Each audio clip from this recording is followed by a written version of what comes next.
Hello आदाब, एक खास प्रोग्राम में आपका इस्तकबाल करते हैं। मैं हूं आपके साथ सना वारिस। कोरोना से नहीं डरेगी जिंदगी, कोरोना से हर पल लड़ेगी जिंदगी, अब बिल्कुल नहीं थमेगी जिंदगी, आगे ही आगे बढ़ेगी जिंदगी, क्योंकि चलती रहेगी जिंदगी।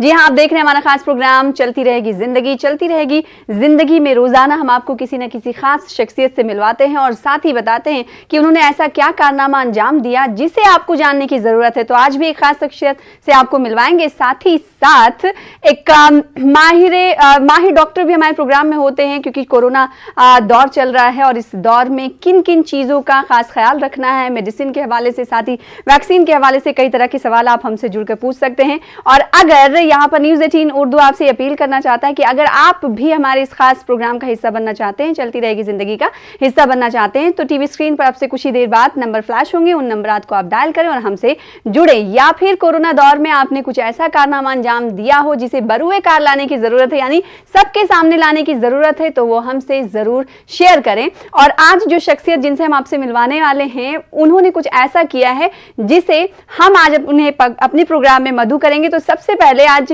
उस खातून से हम आपको मुलाकात कराने जा रहे हैं जिसे मुंबई पुलिस की मदर टेरेसा कहा जाता है। 50 बच्चों की तालीम का खर्च, 54 कोविड मरीजों की मदद जैसे कई काम इन्होंने किए हैं। कौन है ये? आइए आपको दिखाते हैं और मिलाते हैं।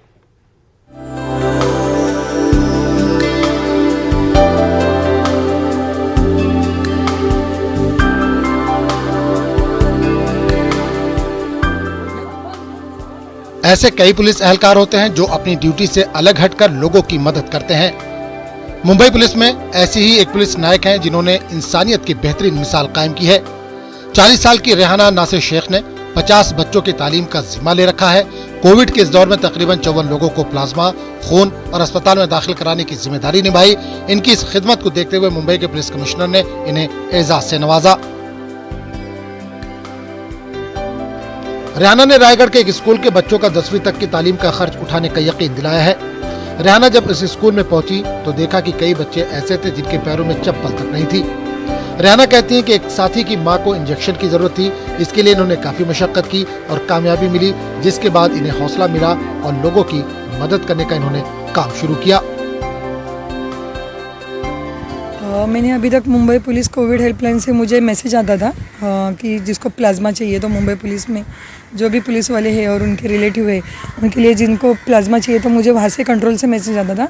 तो अभी तक मैंने 32 लोगों को प्लाज्मा अवेलेबल करके दिया है मुंबई पुलिस के, और 22 है वो पब्लिक है। तो टोटल मैंने 54 लोगों को प्लाज्मा अवेलेबल करके दिया है।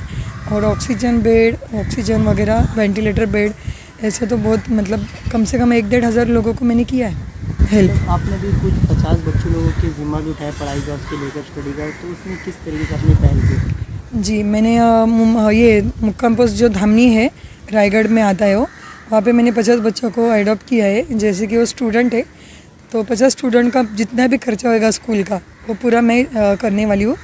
तो मैंने 50 बच्चों को एडॉप्ट किया है। रेहाना के वालिद भी मुंबई पुलिस में थे, वो भी बेटी के इस काम से काफी खुश हैं। उन्हें अपनी बेटी पर फख्र है। रेहाना के शौहर भी महकमा पुलिस में है, वो इन्हें प्यार से मदर टेरेसा कहकर बुलाते हैं। जी पहले तो मतलब पहले मतलब डर लगता था, और उसके बाद में मतलब कोविड के पेशेंट के बाद जब जाती थी ये, तो हम बोलते थे ज़रा संभल के जाया करो, मतलब खुद की भी मतलब रिस्पॉन्सिबिलिटी लिया करो। उसके बाद में फिर वो आदत ये हो गया, मतलब रूटीन बढ़ गया। रूटीन बढ़ने के बाद बोले अभी बिंदा से कुछ नहीं, कुछ चलते रहो। तो कितना सपोर्ट करते हो आप? बस और इनके काम को किस तरीके से देखते हैं? बस वो अभी वो उसका एक पेट नेम ही रख दिया मैंने, एक पेट नेम ही रख दिया उसका, बस मदर टेरेसा।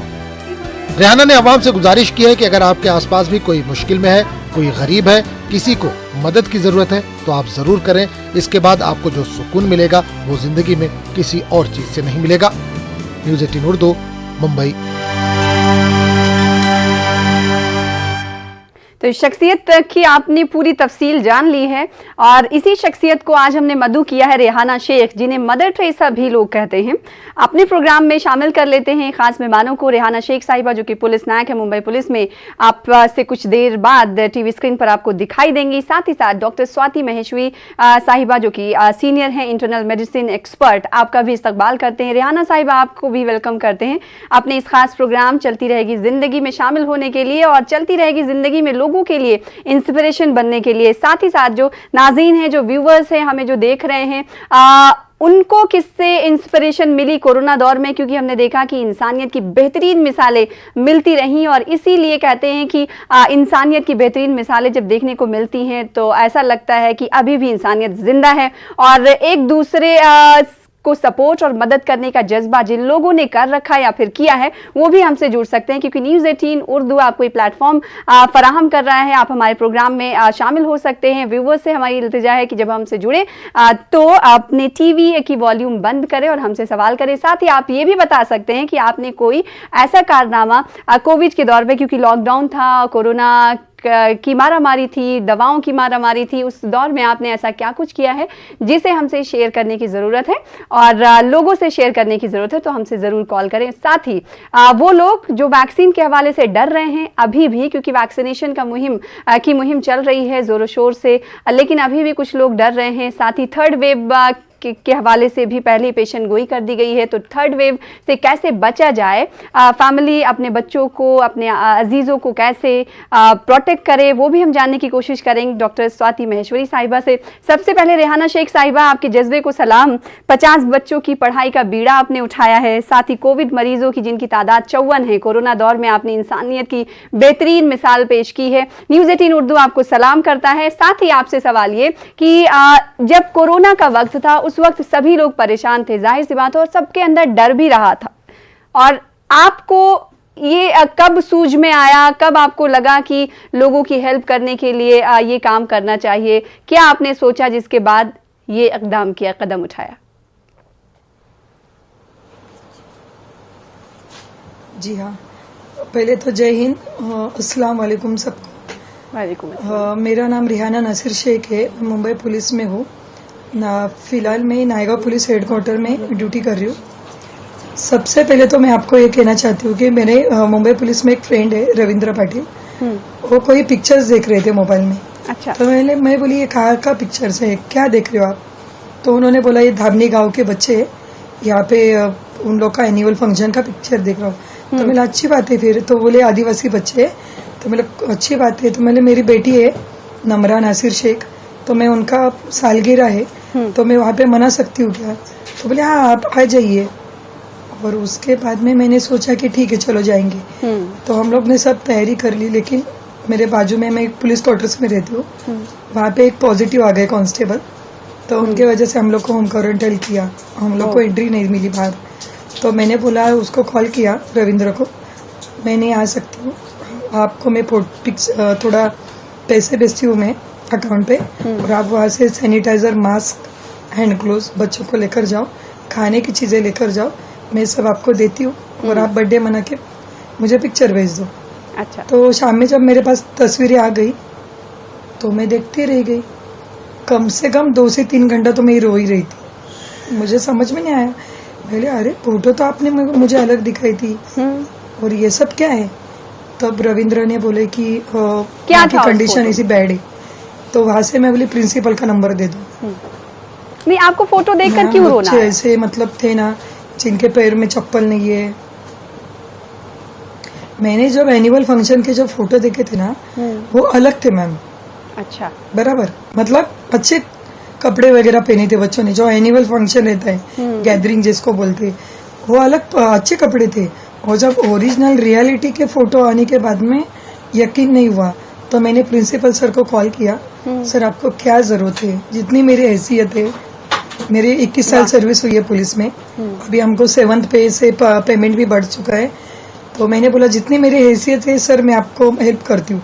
तो उन्होंने बोला नहीं, आप बिल्कुल पैसे मत भेजो, पहले आप रियलिटी देखो, आप यहाँ पे स्कूल में विजिट दो, आपको अगर अच्छा लगेगा कि क्या है क्या नहीं, मतलब क्या जरूरत है हमें बच्चों को, तब आप मदद कीजिए।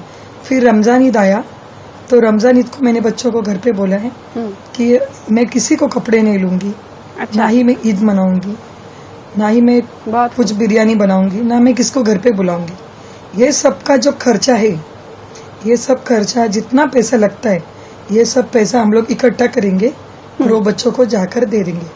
तो बोले बच्चे लोग भी रेडी हो गए, ओके मम्मी ये नहीं चाहिए। तो मैंने मेरे बच्चों को और मेरे शोहर हम मिलके सुबह नमाज पढ़ा, उसके बाद में हम लोग खाने पीने की जो भी चीजें जरूरत की, यानी ईद के चावल दिन ही जैसे आप कि तेल वगैरह, दाल वगैरह सब कुछ लेकर चले गए वहाँ पे ईद के दिन ही। और ईद के दिन जाकर बच्चों के साथ में ईद मनाई। तब आंखों पे यकीन नहीं हो रहा था, रियलिटी ऐसी है, बच्चों के पैरों में चप्पल नहीं है। उनको इतनी जरूरत है मैम, वो लोग 7-8 किलोमीटर चल के आते पैदल स्कूल में पढ़ने के लिए। कोई बच्चे ऐसे है ना, एक वक्त का दोपहर का खाना मिलता है उन्हें, इसके लिए वो स्कूल में आते। तो उसी वक्त मैंने डिक्लेयर कर दिया, सर मैं इसमें से 50 बच्चे जिनका स्कूल का खर्चा मैं करना चाहती हूँ और 50 बच्चों को मैं गोद लेना चाहती हूँ। वो लोग तो इतने खुश हो गए सर कि यकीन नहीं हो रहा था। ये जो वहाँ पे जो टीचर्स व्यूवर्स जो हमें देख रहे होंगे वो एक दो बच्चों के हवाले से नहीं, बल्कि रेहाना और शेख वहाँ से साहिबा वो ने 50 बच्चे, 10, 20, 30 नहीं, 40 नहीं, 50 बच्चों को गोद लिया। और आगे आने वाले किस स्टैंडर्ड तक आप इनकी पढ़ाई का खर्चा उठाएंगी रेहाना साहिबा? 10 तक करूंगी। ठीक है, मैं आपके पास लौटूंगी। बेहतरीन मिसाल है आप लोगों के लिए, और आपके आसपास के लोग जो होंगे वो भी आपसे तहरीक पा रहे होंगे, ये उम्मीद है, इंस्पायर हो रहे होंगे, ये उम्मीद। और कितने लोगों को आपने इंस्पायर किया और इसके बदले आपको क्या कुछ कहा जा रहा है, किस तरह से मशवरे भी मिल रहे हैं, हम जानने की कोशिश करेंगे। डॉक्टर स्वाति महेश्वरी साहिबा हमारे साथ जुड़ी हुई हैं। स्वाति साहिबा, कोरोना दौर में हमने देखा बेहतरीन इंसानियत की मिसाल कायम की। डॉक्टर्स जो हैं इलाज तो कर ही रहे थे मरीजों का, साथ ही साथ वो इंसानियत भरी मिसाल भी पेश कर रहे थे। डॉक्टरों के हवाले से भी हमने ये सुना कि उन्होंने लोगों की मदद की, किसी भी तरीके से मदद की। लेकिन थर्ड वेव की अगर हम बात करें तो थर्ड वेव के हवाले से पहले ही जानकारी फराहम कर दी गई है और अब हम देख रहे हैं कि बाजार भी खुल रहे हैं, सारी चीजें अनलॉक हो रही हैं। लोग अब थर्ड वेव के हवाले से किस तरीके से चौकन्ना रहें, ये आप हमारे व्यूवर्स को बताइए। साथ ही साथ व्यूवर्स से ये कहना है कि आप हमसे जुड़ सकते हैं, कई सवाल आप कर सकते हैं वैक्सीन के हवाले से, आपके फोन का इंतजार है। स्वाति साहिबा, देना चाहूंगी जो उन्होंने इतना अच्छा नेक काम किया है इस विपदा के समय में। और जैसे कि अब आप कह रही थी, ये बिल्कुल ठीक बात है। देखिए दूसरी वेव धीरे धीरे अब कम होती जा रही है भारत में, और ये बहुत अच्छी बात है कि संक्रमण अब कम हो रहा है, पॉजिटिविटी रेट अब कम हो रहा है, और एक तरफ से हमारा टीकाकरण का अभियान लगातार चल रहा है, सभी प्रदेशों में चल रहा है।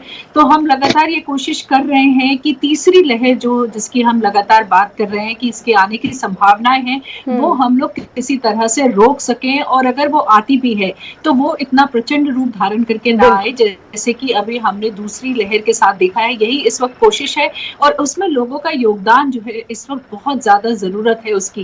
क्योंकि देखिए अब जैसे जैसे चीजें अनलॉक हो रही हैं, तरह तरह की सभी एक्टिविटीज को अब खोला जा रहा है, चाहे कम लोगों के साथ खोला जा रहा हो, लेकिन अब धीरे धीरे लोग बाहर निकलने लगेंगे, अपनी गतिविधियों को दोबारा से जो है करने लग जाएंगे। ऐसे में बहुत ज्यादा जरूरत है कि हम एहतियात अभी भी वो रखें।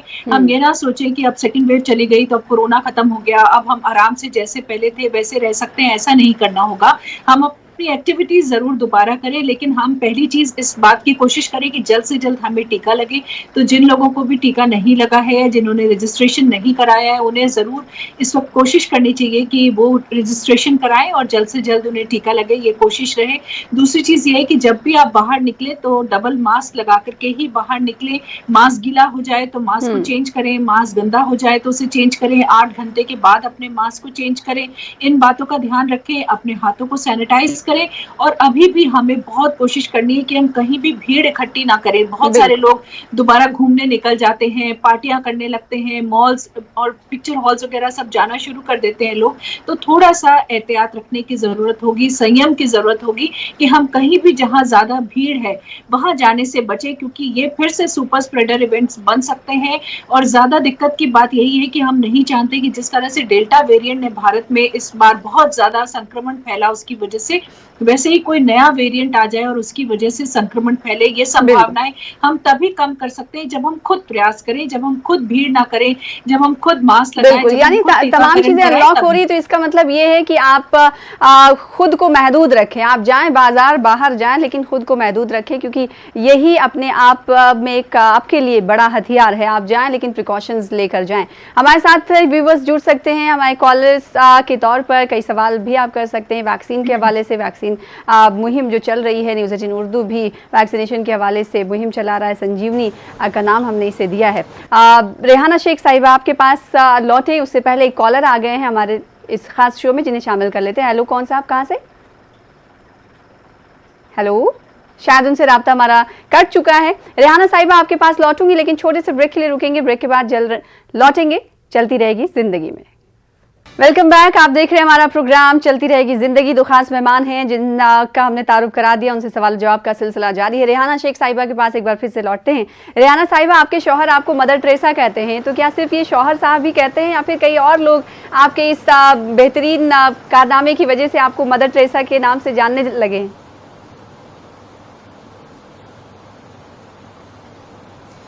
मेरे शोहर मुझे मदर टेरेसा बोलते हैं क्योंकि मैं कंटिन्यू फोन पे लगी रहती हूँ। अच्छा। और मेरा कंटिन्यू, अगर मैं कोई काम हाथ में लेती हूँ तो उसके एंड तक नहीं जाती हूँ जब तक सामने वाले को मैं हेल्प नहीं करती पूरी तरह से। क्या बात, सुकून नहीं मिलता कि पापा ये काम क्लियर हुआ है, तब तक मेरा फोन चालू रहता है। तो उनको पता है कि ये रात को 1:30 बजे भी फोन आएगा। तो 180 स्क्वायर फुट में रहती हूँ, बहुत छोटी रूम है, क्वार्टर्स, पुलिस क्वार्टर्स। तो मैं किचन में जाके विंडो से बाहर मतलब झाँकती हूँ और उधर से फोन पे बात करती हूँ। किसको ब्लड चाहिए? हाँ, मैं ब्लड अवेलेबल करके देती हूँ आपको। कैसे अवेलेबल कराती हैं ये? ठीक है, मैं देती हूँ। मुझे मुंबई पुलिस के कोविड हेल्पलाइन से, इसमें मैं अकेली नहीं हूँ। मैं जब बच्चे अडॉप्ट की ना, तो वहाँ से अक्षय बोहिर करके है, एक मतलब पहचान के मेरे, उन्होंने मुझे एक ग्रुप में ऐड किया। ऐसा करके 9 लोग की टीम है। अच्छा। ऋषि साबड़े है, अप्पा घोरपड़े है, वो तो 17 से पूरे महाराष्ट्र में ब्लड अवेलेबल करके देते हैं। विश्वास दाते एडवोकेट हजारे सर है, संदीप रास्कर सर है, धसके सर है, नागपुर से लोकेश कामड़ी सर है। ये लोग इतने अच्छे है ना, मेरी पहचान नहीं है, अभी तक मैंने उनको कभी देखा भी नहीं है। ये लोग को एक कॉल करेंगे ना, सर हमारे मुंबई पुलिस के एक कांस्टेबल एडमिट है, उनको बी नेगेटिव प्लाज्मा चाहिए। ओके मैडम, डोंट वरी, करून देतो आम्ही। ताबड़तोब मुंबई पुलिस के लिए वो लोग भाग के आएंगे, लाइव डोनर जाके प्लाज्मा अवेलेबल करके देंगे। इतना ये लोग ने मुझे हेल्प किया है ना, तो मैंने अभी तक मुंबई पुलिस के 32 पुलिस कांस्टेबल अधिकारी मिला के, उनकी फैमिली मिला के ऐसे 32 लोगों को मैंने प्लाज्मा अवेलेबल किया है। और मैंने 22 पब्लिक को प्लाज्मा अवेलेबल करके दिया है।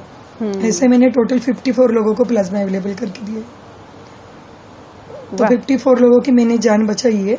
प्लस इसके लिए मुझे हमारे डीसीपी मैडम है, साइबर के जो डीसीपी मैडम है डॉक्टर रश्मि करंदीकर मैम, और जॉइंट सीपी विश्वास नांगरे पाटिल सर, मुंबई के जॉइंट सीपी सर है वो, और मुंबई के कमिश्नर सर हेमंत नगराई सर जी। ये तीनों ऑफिसर्स ने मुझे अप्रिशिएट किया है। बिल्कुल, हमने वो तस्वीरें देखी हैं और जाहिर सी बात है आप इसलिए, और आप ने जो किया वो बेहतरीन मिसाल है। ऐसे बहुत सारे व्यूवर्स होंगे जिन्होंने किसी की मदद की होगी या फिर किसी ने उनकी मदद की होगी, क्योंकि इसी का नाम है चलती रहेगी जिंदगी। आपके पास हम लौटेंगे और आगे आपका क्या प्लान है, साथ ही कोरोना दौर में जो सब कुछ हम सब ने देखा उसके हवाले से आपके ख्यालात क्या हैं, और आगे आने वाले दिनों में जाहिर सी बात है जब कोई कुछ करता है फिर वो सोचता है कि हमें इस हवाले से बहुत कुछ करने की ज़रूरत है, तो क्या तसव्वुरात हैं आपके इस हवाले से, हम आपसे जानेंगे। लेकिन स्वाति महेश्वरी साहिबा, चूँकि कुछ देर पहले हम थर्ड वेव की बात कर रहे थे, इस हवाले से अगर तैयारियों की बात करें, बेहतरीन वैक्सीनेशन के हवाले से चल रही हैं कोशिशें, लेकिन क्या आप मानती हैं बतौर डॉक्टर कि जो वैक्सीनेशन की रफ्तार है वो सही है? कोविड के थर्ड वेव से बचाने में ये एकदम सही कदम सरकार की तरफ से उठाया जा रहा है? अगर आपको नहीं लगता कि ऐसा नहीं है, तो सरकारी सतह पर क्या कुछ तैयारियों की मजीद ज़रूरत दरकार है?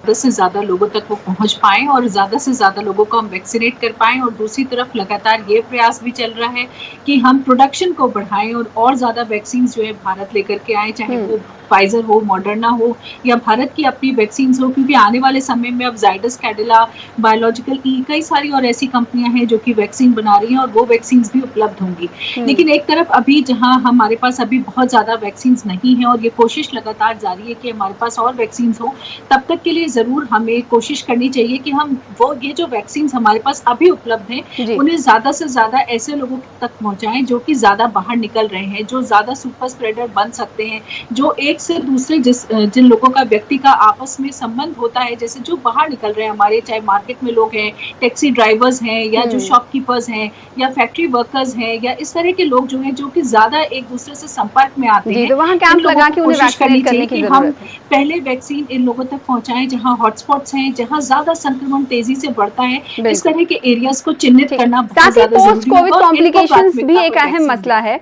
कोविड हो जाता है, फिर उसके बाद कह रहे हैं कि पोस्ट कोविड जो कॉम्प्लिकेशंस है वो ज्यादा खतरनाक है। इस हवाले से आप लोगों को क्या मशवरा देना चाहेंगी?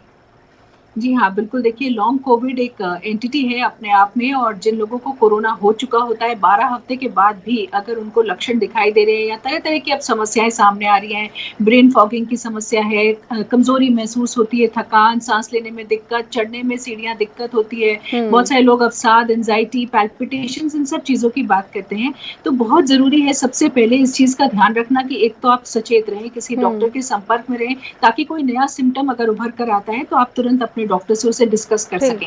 दूसरी चीज, आपको कोशिश करनी है कि अच्छे तरल पदार्थ आप पिए, अच्छी मात्रा में पिए ताकि आपका बॉडी हाइड्रेटेड रहे। हाई प्रोटीन डाइट आपके लिए लेना बहुत जरूरी है ताकि रिपेयर जो आपकी बॉडी में होना है कोरोना की वजह से वो अच्छे तरीके से हो। उधर आपको कोशिश करनी है कि आप थोड़ी थोड़ी एक्सरसाइज शुरू करें, बहुत ज्यादा एग्रेसिव एक्सरसाइज ना करें। बिल्कुल मैं आपको प्रोग्राम के तहत अपने हवाले से प्रोग्राम जिस तरह से स्वाति साहिबा ने कहा उस पर अमल करने की जरूरत है। रेहाना साहिबा, आपसे सवाल ये था कि आगे आपके क्या कुछ प्लान हैं और लोगों के लिए आप क्या कुछ कहना चाहेंगी जो कि जिंदगी में अमीर हैं तरीन है लेकिन वो लोगों की मदद के लिए आगे नहीं आते हैं, ऐसे लोगों के लिए आपका क्या मशवरा?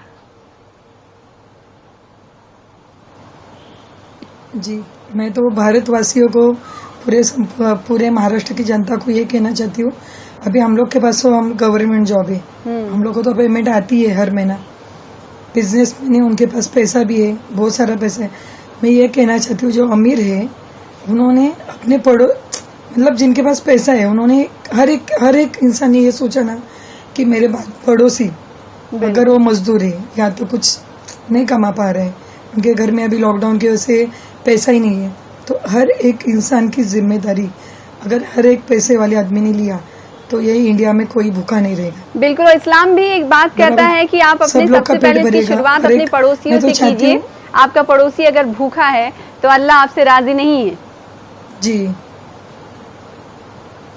आगे क्या कुछ प्लान है आपका कि आप लोगों की ऐसी मदद करती, अगर कोविड खत्म हो जाता है फिर लोगों तक पहुंचने के लिए कुछ आप सोच रही हैं?